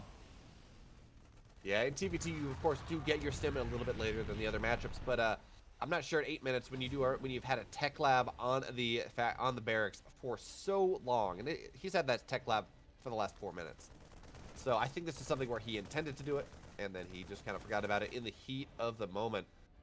And you know, there's always, when there are tanks involved, there is always room to go back and to maybe defend turtle up on 2 bases, turtle up on 3 bases, maybe get something done. I'm not convinced when the supply differential is this high, but maybe. I mean, there's I'm not even gonna see there's a puncher's chance. There's one chance in hell. Yeah, if you know, MDM doesn't realize stim is not done for a while, things become a little bit problematic for him. Yeah, maybe he can find that fight that you're talking about with some defensive, well-placed tanks. But that is a big ask. That is a really big ask. And oh, this one Viking will go down. He does take out a couple Marines and a turret, but really not worth it at this point in the game. And as I say that, on the other side of the map, that single drop without stim is actually going to get so much done. We'll clear out 8 SCVs and a good portion of Hellions. Oh, that's a sad rally Marine right there. Yeah, as we talk about stim here, about potential timings, maybe Pacifist can hold off if MDM doesn't get stim. Well, stim is just about halfway done at this point. He has remembered that which he has forgotten. And with these 9 workers going down, suddenly MDM finding himself up 23 workers on his opponent and doubling the army supply. This is not a good situation for you ever find yourself in, much less in a mirror matchup where, you know, every player has the opportunity to do the same things. That being said, the one upside in this game is the fact that while MDM has this massive this massive income lead, or his massive worker lead, well, he's 15 out of 8 in the main base. He's, I think, 21 out of 16 on the natural. He's just not mining. He has all these workers, but he's not able to efficiently make use of them nearly as much as he would like. So, yes, this is a 20 worker advantage, a 19 worker advantage. But realistically, it's closer to like a 10 worker advantage in terms of what is actually able to efficiently mine. An income lead, absolutely, but not nearly as powerful as one would expect. All the Vikings getting caught by these very timely stimmed Marines. And, well, Pacifists now has nothing to prevent a doom drop into the main base. And this is just such a brutal position. You did mention a very cogent point about the fact that there's no third base here for MDM, so he's not able to utilize these workers as efficiently as he could. And additionally, not mining any gas from that one geyser or one refinery is a problem for him. But we're talking about relatively small stuff at the end of the day. Where are these SCVs going? They're going on an adventure. They saw the Marines, they saw the Marauders having such a good time. Said, we want some of that. We want to go on an adventure ourselves. And then they go out and they realize the world is too scary. Leaving the warm and comfortable confines of their mineral patch is too scary of a thing for them. So they're just going to run, fleeing, skittering, skedaddling all the way back. But as we watch this game progress, right? Never rule out the shenanigans. Never rule out the craziness. And our army supply is only plus 13 now. The red, that is one dedicated Marine. I'm telling him to stop. He's not listening. We are seeing a third base landed for Pacifist. So he actually is going to find himself in a scenario where he could potentially outmine his opponent with less workers, in theory, if if he can get just a couple more workers over to that base. But this is going to be a tough push to hold. Now, he does have a good number of tanks, but that's pretty much all he's got. 8 tanks right now on the map. I mean, 8 tanks do a hold make potentially here, especially with the air dominance that Pacifist does have. He's a great spread on these tanks here. This is okay. That would have mine. Unscattered everywhere. This is pretty cool. We do see a sensor tower and a missile turret being built on the high ground here. It means air dominance is going to be not quite so powerful, but of course the tank's going to shell it away. Should not really get done. Sensor tower should go up though. Oh, look at this game. Friendly fired the Viking with the tank. I was like, tank, please target that turret, or this is going to end badly, and it ended badly. Oh, God, that's a big stim coming back around. Going to find all the Hellions and a tank right here. Oh, not quite getting the tank. That's actually a, wow, big tank volleys. Absolutely. Now, it's funny. We talk about the look at the state of this game. Pacifist is only down 6 workers from the 20. I think it got down to about 25 was the deficit at one point. He's only down 15 army supply. Not, I suppose, with the 30 he was earlier. It's been oscillating. It's gone back and forth. He got as close as like with an 8 army supply. And his army is arguably better, right? It's a bunch of mech. Although, nice position there. It's going to be able to kill off one of those tanks, but maybe moved a little bit too further forward. But for holding this position that he's looking for, I mean, his army is arguably better. That being said, that coupled with the fact that he has a planetary fortress on his third base. And you'll never hear me singing the praises of a planetary fortress on the third base. But in this instance, when you're just trying to turtle as hard as you can, maybe it's not quite as terrible as every other potential position where you have a planetary fortress as your third base in the game. Where's that? How does that have vision? That's crazy. Okay, so we were going to have the Vikings hop up, hop down. I'm very surprised that high ground tank had vision in the low ground, but so it goes. Yeah, it is a little bit surprising, but ends up working out all right, but still does get the kill. Works out for pacifists a little bit better there, of course. Tank counts very, very important right now. Pacifist really needs to find a way to hold on, and the tank count is the only way, as you have very correctly alluded to this whole time. And the fact that there hasn't just been a bunch of medevacs dragging and dropping on top of these tanks is a really missed opportunity. But speaking of opportunities, these 2 tanks got unsieged, will get taken down. Now this third one, very much isolated, is going to go down, and we will have to see a cancel, I'm pretty sure, on this newest base. Yeah, the tank, the base is going to go get killed, not even get canceled here. Now we do have the tanks. They're forced to be repositioned. And sure, these Marines, they're pretty dead. If they try to take any sort of engagement, they will just probably die. But now they're going to stem on top of the high ground here. Tanks are going to try to siege up, but they're just going to get obliterated by these 2 Marines. And yes, Pacifist, he found himself in a better position, a chance to come back into this game. But as he tried to overextend, as he tried to take the 4th base, as he tried to reposition his tanks to make sure that he was able to hold this new territory that he was trying to establish dominance over. Well, at that point, it became a little bit scary. He overextended himself. His tanks were caught unsieged every single fight. And again, the tanks are unsieged. I would not be surprised to see MDM stem on here once again. There we have it. Now these tanks are all red, or these Marines are all red, which means, well, they're not really going to, once they get on there, yeah, everything's just going to die. Oh, God. Oh, man, that's like watching Starship Troopers right there. But like Starship Troopers Civil War. Oh, man, these Vikings are actually not target firing, and so they will get taken out by these 2 tanks, but that means they have to unsiege, and the tanks of pacifists will now clean them up. But the army coming in from the left side is going to obliterate everything that pacifist has, and MDM looking so close to securing it for his team, but there is still a large tank line back here, and he can't do it just yet. Right now, he's just got to settle for a very large economic lead. Oh, landed Viking. Ooh. Looks like it cleared out nothing. Oh, no! The tanks, they moved out. Oh! They got aggroed, I guess, is I think what happened there. The tanks were not sieged, and they were not on hold position, so they just got aggroed. Now we have 1 tank to get siege up, and we'll get obliterated here. And slowly, ever so slowly, pacifist, he's getting bled out. Been a little bit too cavalier with his Vikings, with his tank positioning, in a game that, realistically, he had a decent shot of coming back into once we hit that about 10-minute mark. A game that really he should not have been able to come back into, but with the way the game was going, there was a clear and present path for him to actually find his way back into that game. But through a little bit of miscontrol, a little bit of mispositioning there, he was able, well, that not lead, but that ability to be far less behind than he was, well, it just went away.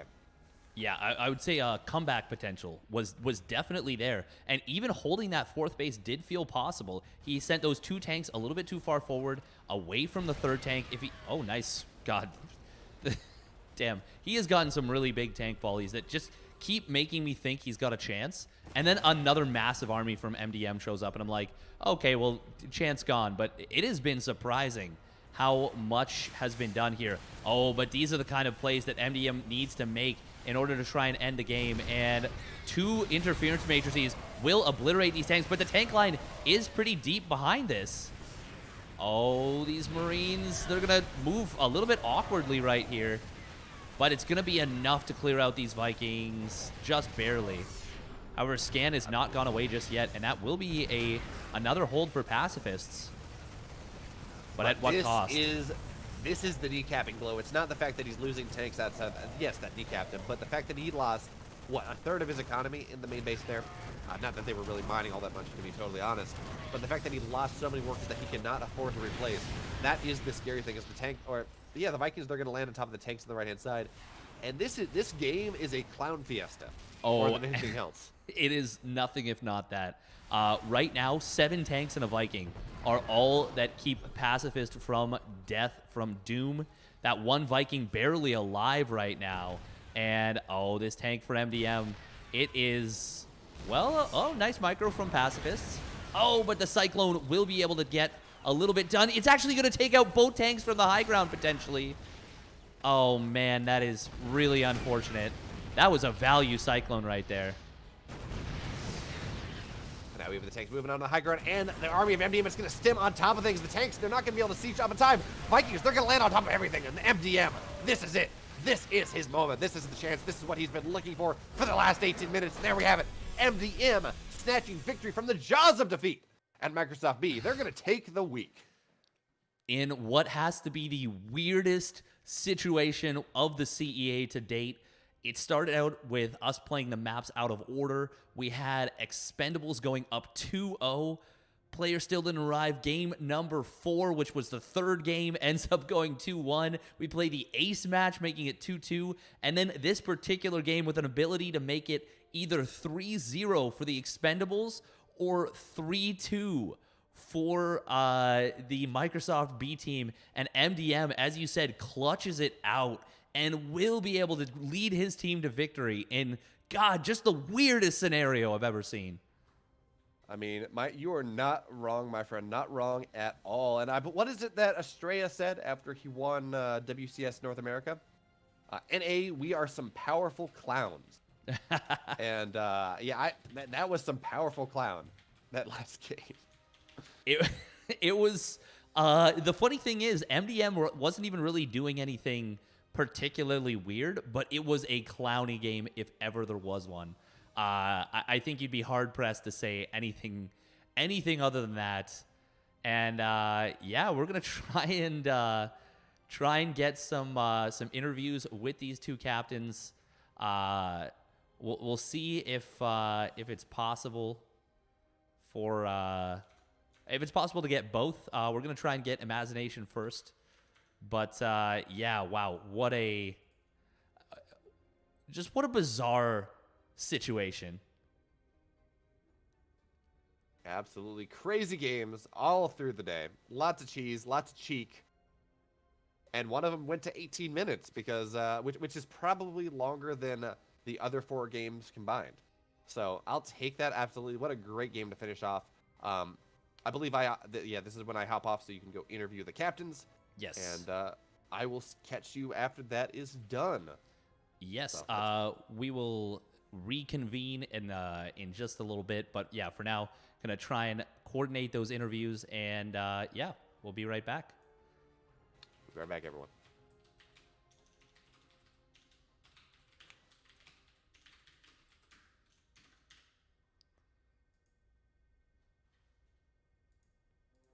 All right, so we're just trying to get this all arranged right now. Of course, always a little bit tricky, but damn, what a match, what a funky scenario for both teams. But I think it was said best with a little bit of a clown fiesta there.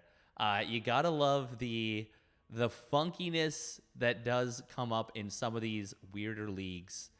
Hopefully we will, in fact, actually have time for some interviews here. Just going to try messaging them in game.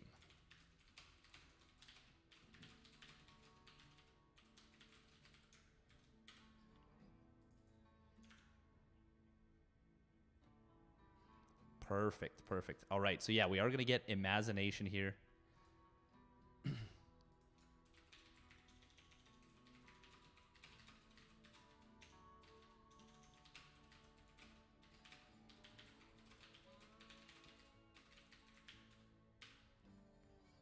All right, so we're just going to give him a quick call.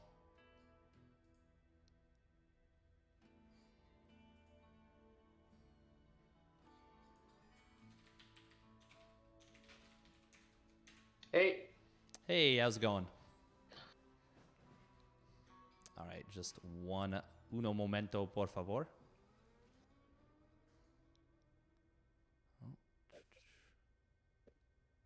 Perfect. All right, that has got to feel good for you right now. First of all, let's get you introed. How you doing? Hey, how's it going?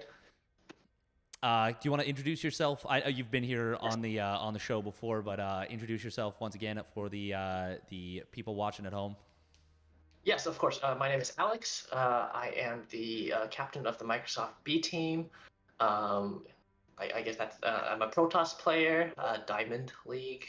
B team is kind of our B team, but we hope to mostly play for fun and support our charity, which is Doctors Without Borders. Awesome. Fantastic. You, if you'd like, you can just go on a little blog. You got everything better organized than I do, even answering all the questions before I can ask.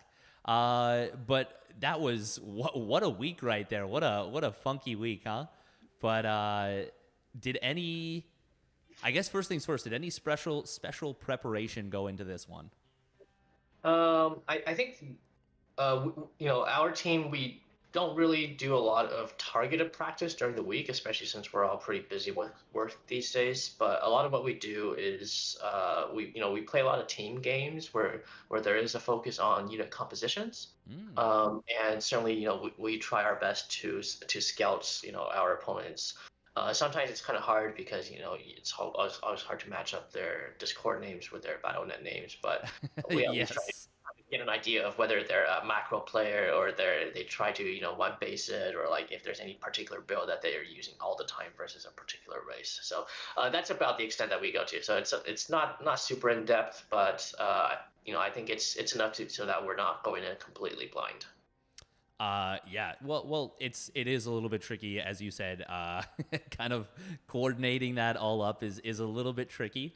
I find myself having to jump to through a lot of different pages when I'm trying to organize messages and whatnot. So I feel you on that one.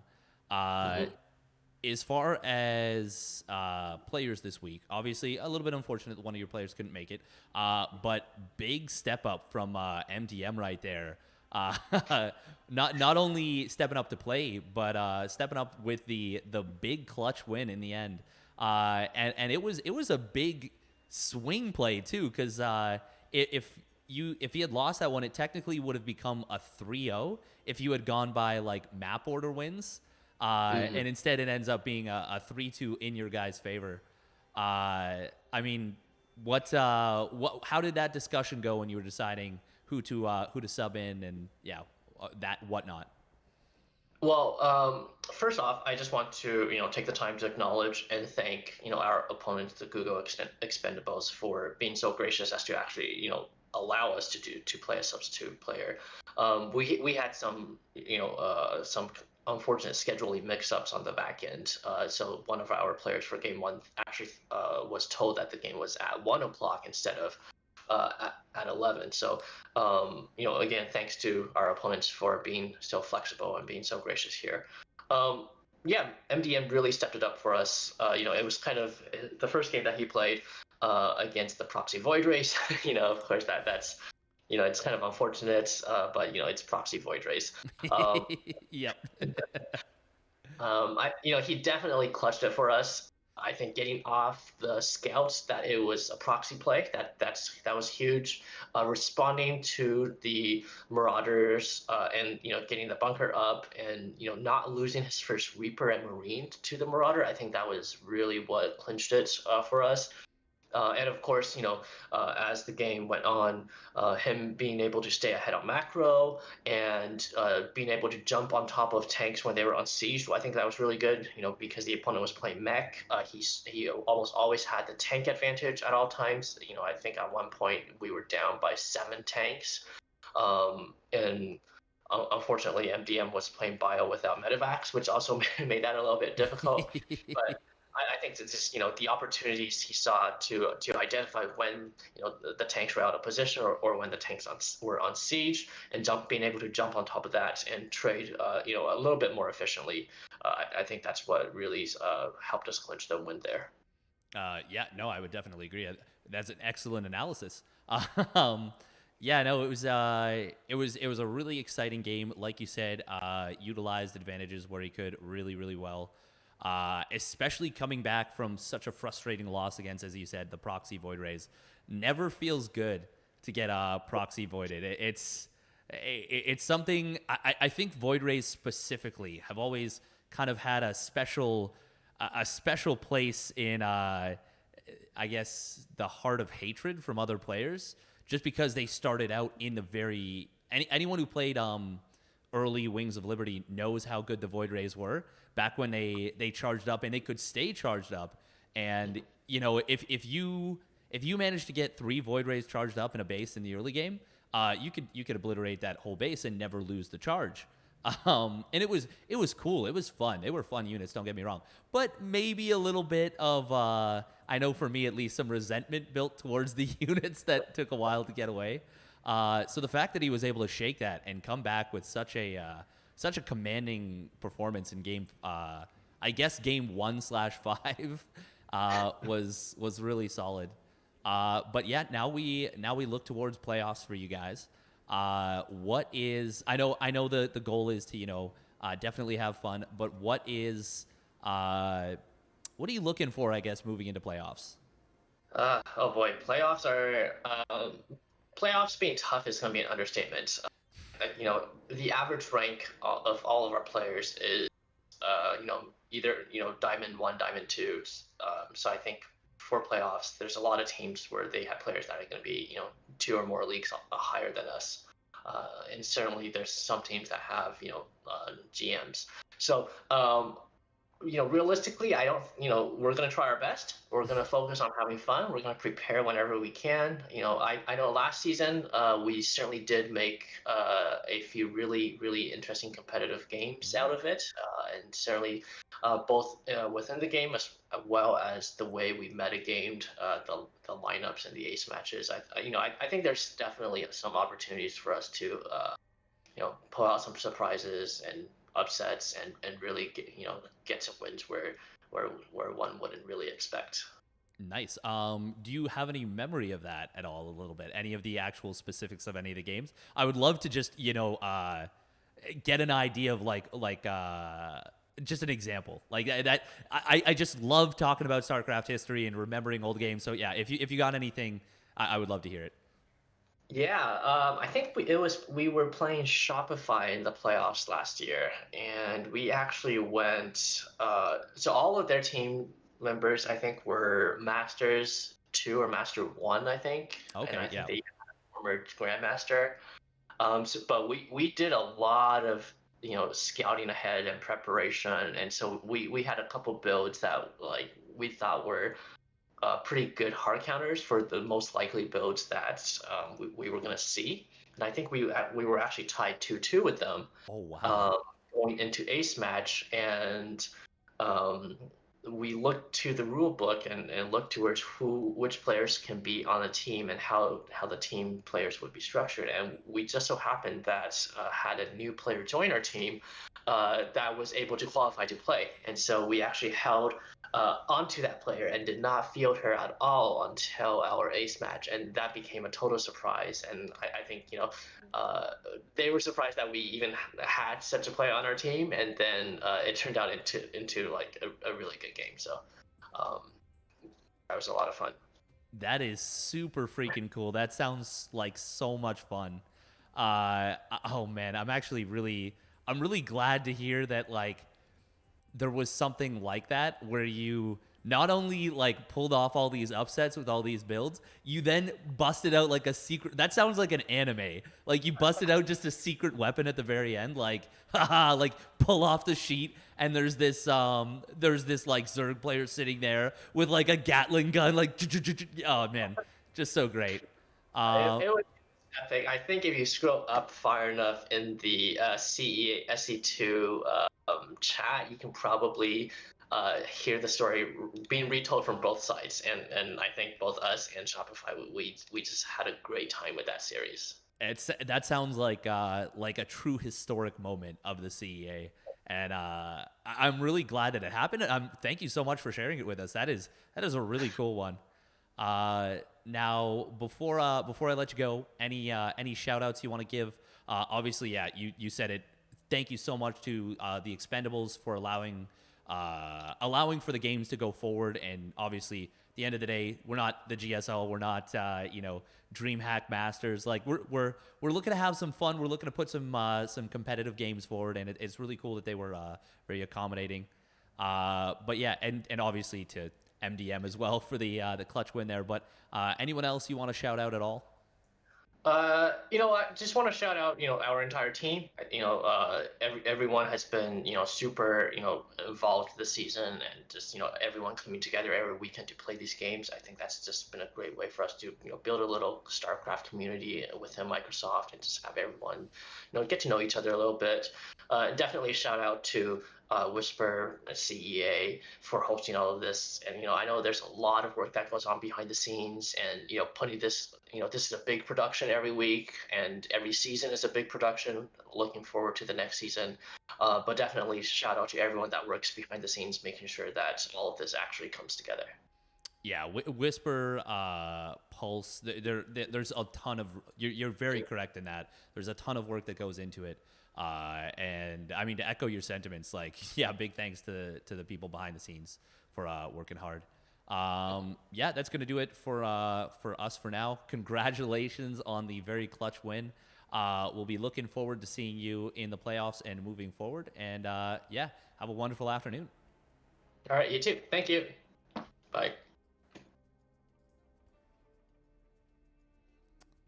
Awesome. So once again, that was Imagination, the captain of the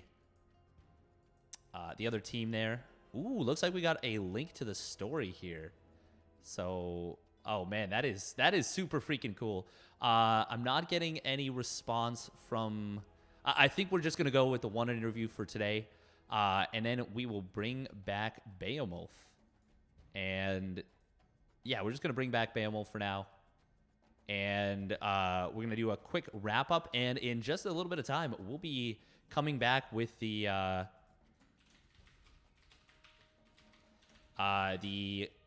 Collegiate Esports Association. So the collegiate teams, we're going to be looking at a similar situation where it's a pretty important seeding match and could actually determine who makes the playoffs and who doesn't. It's going to be the University of Chicago versus UC Davis. But yeah, we are going to bring back BeoMulf in just a moment.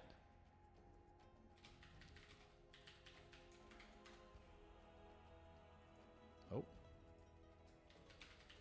Actually, just one moment.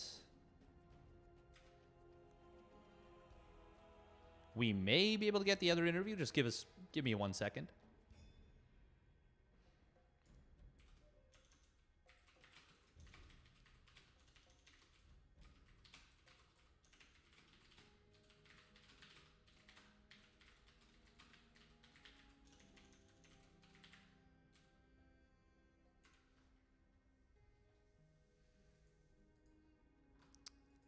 Just gonna quickly take a gander.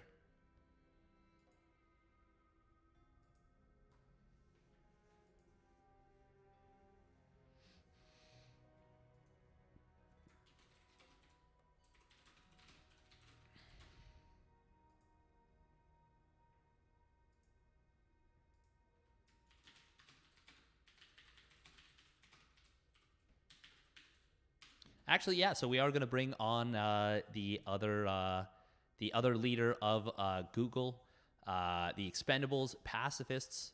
We're going to give him a call right now.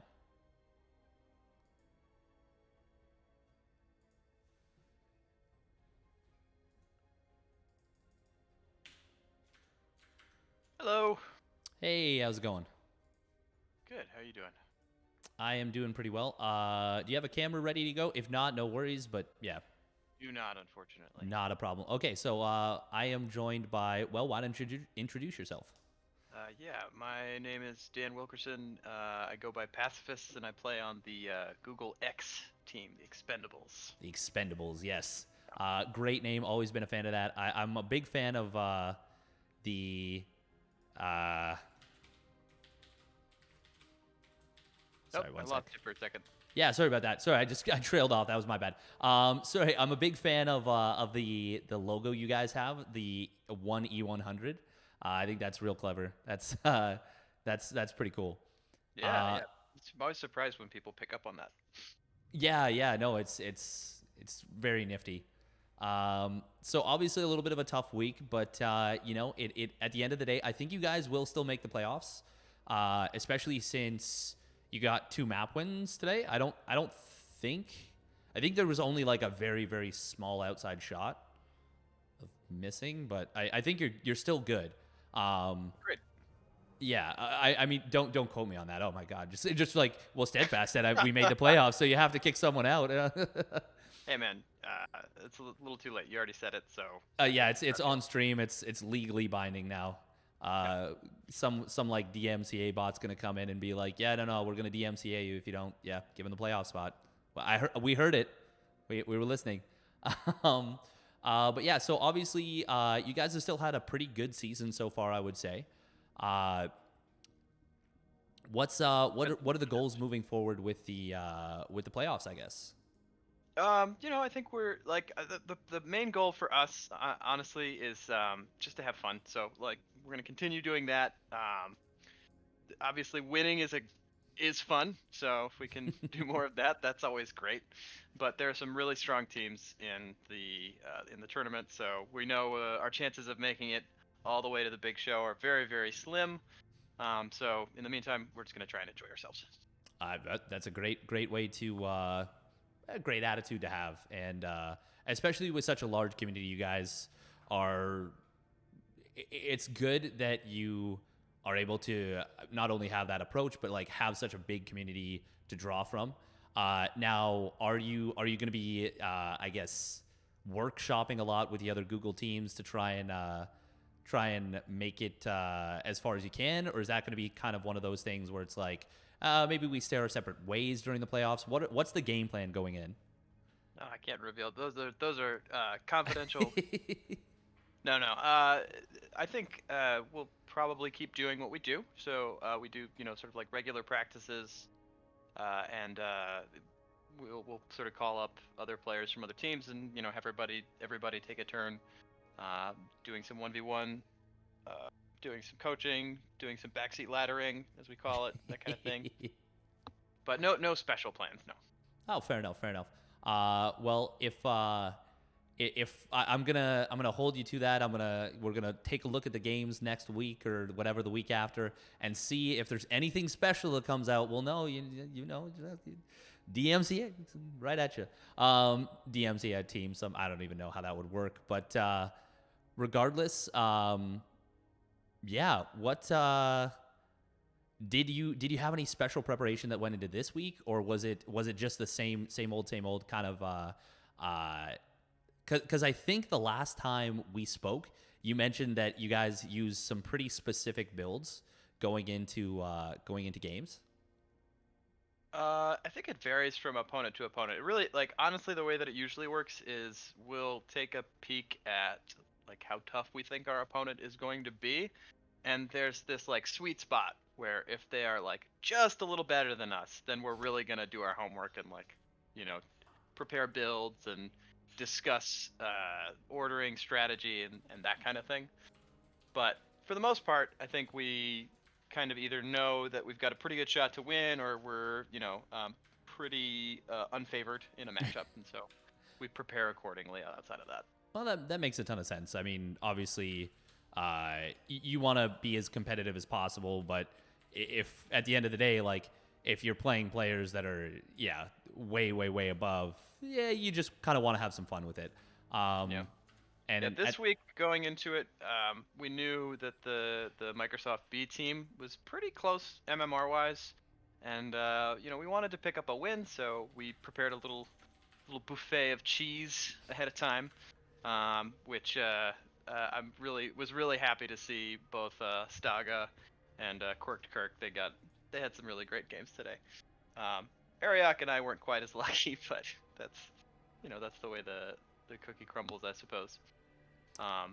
So in this case, we had done a little prep, a little planning, but that's pretty much the exception, I would say. That makes sense. And well, the buffet was very. It was a veritable smorgasbord for sure. A nice charcuterie that you guys laid out there, and it almost did the job right off the bat. Now, obviously, we know that moving forward, you're still going to have a big roster at Google. Will there be a little bit of a shuffle after the season, or is it going to be just kind of similar layouts as last season? So usually there will be. We like basically redraw our rosters depending on who signs up for the next season. So okay, that makes sense. We try and shoot for like about. I think the goal is to have like 8 people on a team, and there's some flexibility there, but that usually is the sweet spot in terms of availability and also play time for folks on the team. Oh, cool, very cool. Well, hopefully we'll get the chance to catch up with you in the playoffs. If not, thank you so much. Well, regardless, thank you so much for joining in. We really appreciate. Obviously, the other team was Imagination was very thankful for you guys being accommodating, and obviously from the CEA, thank you so much for being accommodating. Of course, it's the spirit of sportsmanship is always appreciated, and big ups to you for that. Big ups to the team for that.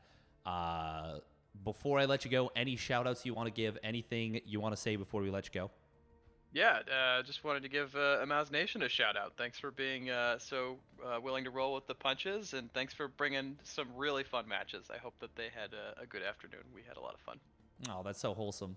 And thank you for doing all of this as well. It's obviously this is great. For a lot of folks, CEA has been a really important part of their COVID-19 coping strategy. Yeah. And it's been really, I think important and meaningful to a lot of people to have this community and to have this on their schedule every week, get a chance, sit down, have fun, and put aside what's going on in the outside world for a little while. So thank you.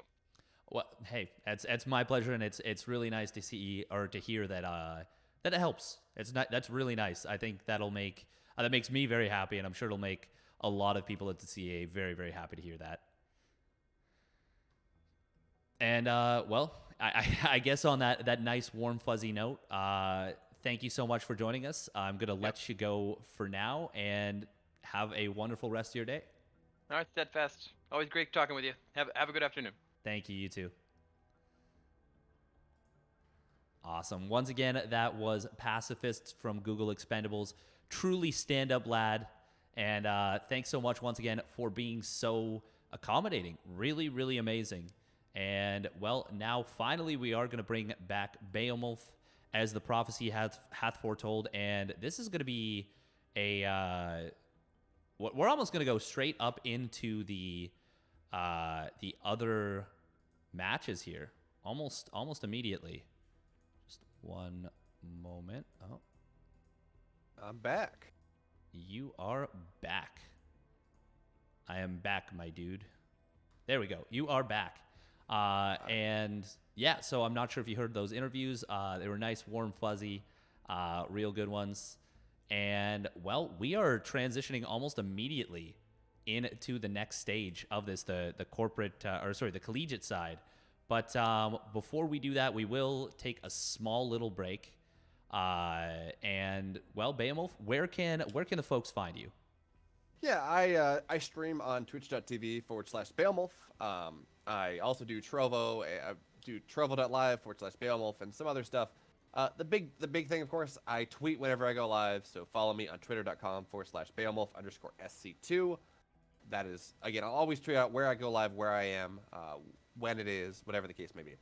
How about you, Mr. Steadfast Man? You can find me in a bunch of different places. You can find me on Twitch, twitch.tv/SteadfastSC. Of course, the SC stands for Starcraft, because what else would it stand for? You can follow me on Twitter, twitter.com/SteadfastSC2. You can follow me on... Those are the main two. You can join my Discord. Easiest way to find that is through the Twitch channel. I think I have a link on my Twitter as well, but yeah. Also, big thanks to Team Exxon. Both BeoMulf and myself are a member of Team Exxon. Awesome organization, some really great players, very cool management, really awesome stuff, and some exciting stuff coming from that in December. Look around Christmas time for something pretty cool that's going to be coming up.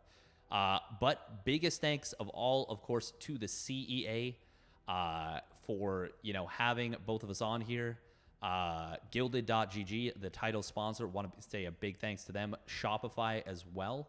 And yeah, that's gonna do it for us for the, I guess, next couple of minutes, at which point we're just gonna stretch our legs. We'll come right back. It is going to be the University of Chicago versus UC Davis. This is a match with a lot of implications.